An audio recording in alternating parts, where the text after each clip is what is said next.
I'm Matt Raynor, publisher at Healthcare Innovation, and I'm thrilled to be joined alongside Yousuf Ahmad, President and CEO of AssureCare.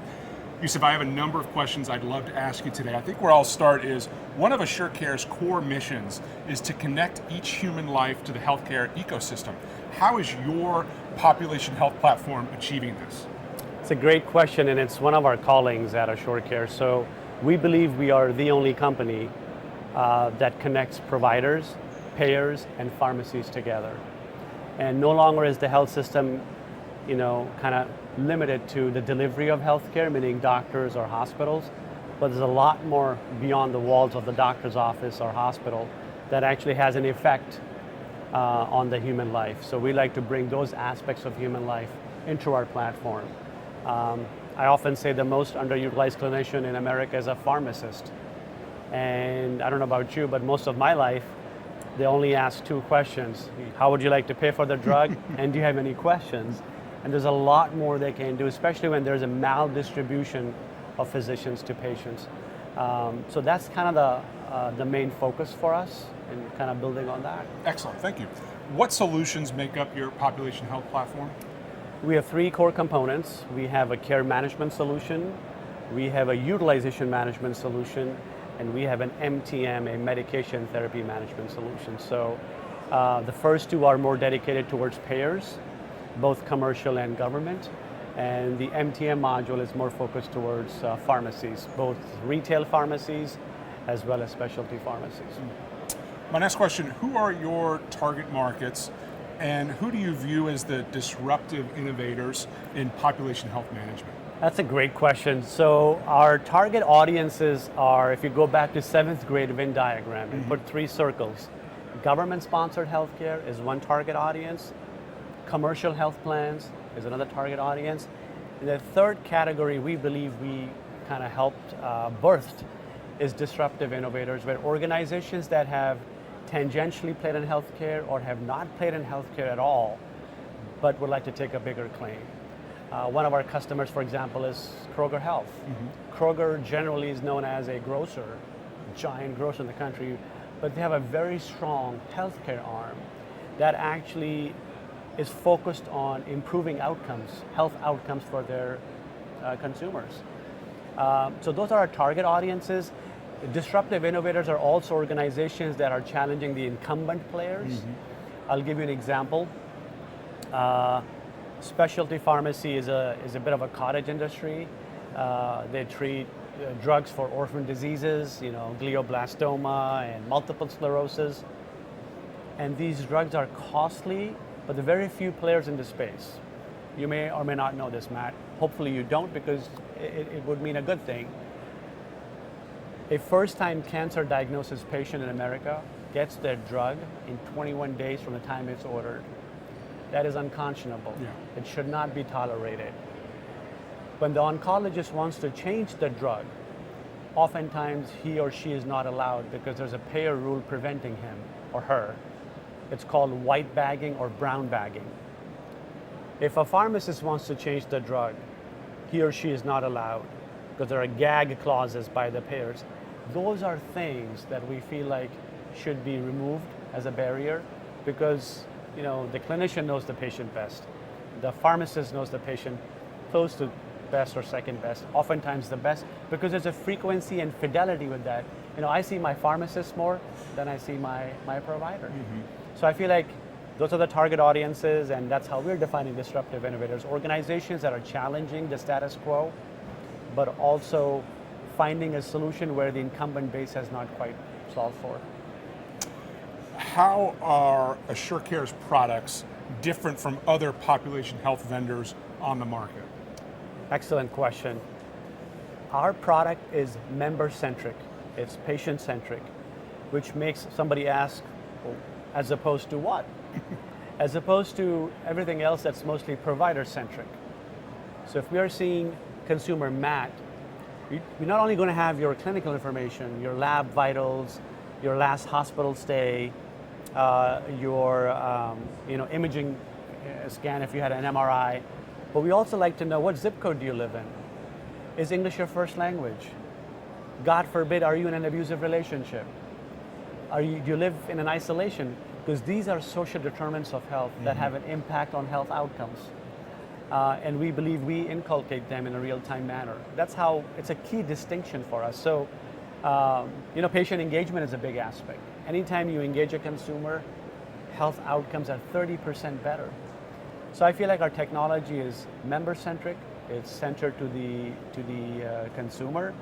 It helps with racial disparities. I'll give you a statistic I'm not proud of. But in Cincinnati, Ohio, it's an urban city, your average black diabetic male, everything else adjusted for, household income, education, right, is 6 times less likely to receive the proper diabetic care compared to his Caucasian counterpart. Cincinnati, Ohio. The same statistic is true in every other metropolis of America. And that should not be condoned. And we feel like our technology bridges that. It addresses disparity, it's equitable, it's patient-centered, it's safe, avoidance of harm, it's effective, it produces a desired result, it's efficient, it eliminates waste. And that's how I feel like we're different. Yeah. Thank you. AssureCare focuses on the patient-centric journey. Why is this important, and what challenges are AssureCare solving with a patient-centric population health platform? So one of the challenges we're solving for is voice of the consumer. When you're patient-centric, you need to understand the preference of the consumer who is ultimately being cared for. So we are a technology provider. We don't have the nurses, pharmacists, or physicians. But nurses, pharmacists, and physicians are the users of our system. So at the end of the day, there's a human life that's being cared for. And oftentimes in healthcare, the oncologist is talking to the primary care doctor, but they don't talk with the patient in the center. I have not seen that in 25 years of doing healthcare in America. And I feel like our technology actually addresses that problem, that opportunity. Second, race, ethnicity, language. We had a case in one of our customers in Escambia County, Florida. It's one of the most polluted counties in America. Is a Hispanic male who didn't speak a lick of English, who was asthmatic, had weather-induced asthma. He would end up in the ER once a week in all summer months. He would see a Caucasian clinical team who would talk to them in English, and his pride culturally would not allow him to tell a Caucasian woman he doesn't understand a word she's saying.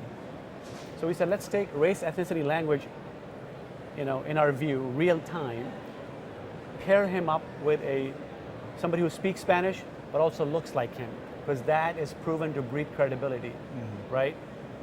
We can't take complete credit because there are other confounding factors, but since this customer went live on our technology, Mr. Lopez never showed up in the ER. 90%, he was an asthmatic, 90% of asthmatics don't know how to take their nebulizer right. They don't. So we gave them a video vignette in Spanish, leave it with them. So I think catering to the customer I feel like it's part of our patient-centric nature and is a distinction. Excellent. Your population health platform provides a 360-degree patient view. How are you able to achieve this? It isn't easy, or else everybody would be doing it. Like I said, we follow the member. The technology also allows for the member to share their own information. The entire care team gets involved. And then getting information from other settings of care. So hospitals, long-term care, skilled nursing facilities, imaging centers. All this information has to come in a normalized manner. So if you take patient Matt, you could go to different places and somebody could call you Matt R, your Matt full name, reverse last name, first name, but people don't normalize that data. It's the same consumer. I'll give you one example. One of our payer customers had a consumer. It was a morbidly obese woman who was a smoker, and also got pregnant. That woman was being sent 3 different campaigns. Morbid obesity campaign, reduce weight, smoking cessation campaign, quit smoking, and a gestational diabetes campaign. And she thought the customer looked like a buffoon. I'm like, I'm the same person. So our technology normalizes that. Customer went live on our platform, one campaign that addresses all three things. Something very common in America, should be solved for. So we're not trying to put a human being on Mars. We're trying to say there are endemic problems in healthcare that need systemic solutions. Let's just go. I believe in save thy neighbor first. Yeah. Excellent. Why is your patient engagement so crucial for population health? And how is your population health platform enabling patients to take a more active role in their healthcare? Because patients have never been, not saying allowed to, but their voice hasn't been at the same table of decision making. And it's a homo sapien, it's a human need. If you engage, people say, think with me, not for me. Our technology allows that. Customer preference, I live in one state and I work in another state. I cross a bridge every day. So if you only had my default pharmacy at my home, but I'm at work that day, I want my drug to be dispensed. And they're like, well, you live in this? No, but work with me, work with my preferences. I prefer a telehealth visit if I can. Unlike my mom, who has to touch the physician. Yeah.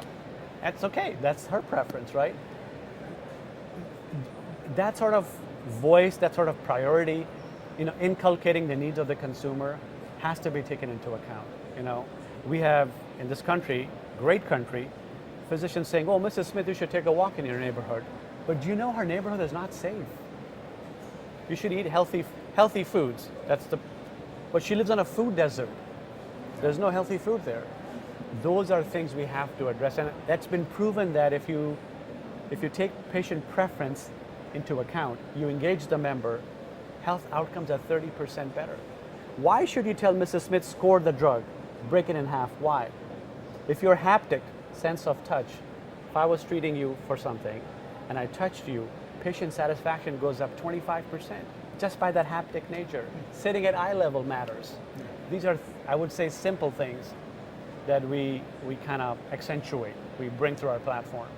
Excellent. Yousuf, thank you. Big thanks to the entire AssureCare team. A big thanks to you, our audience, for watching this healthcare innovation video. Until next time, take care.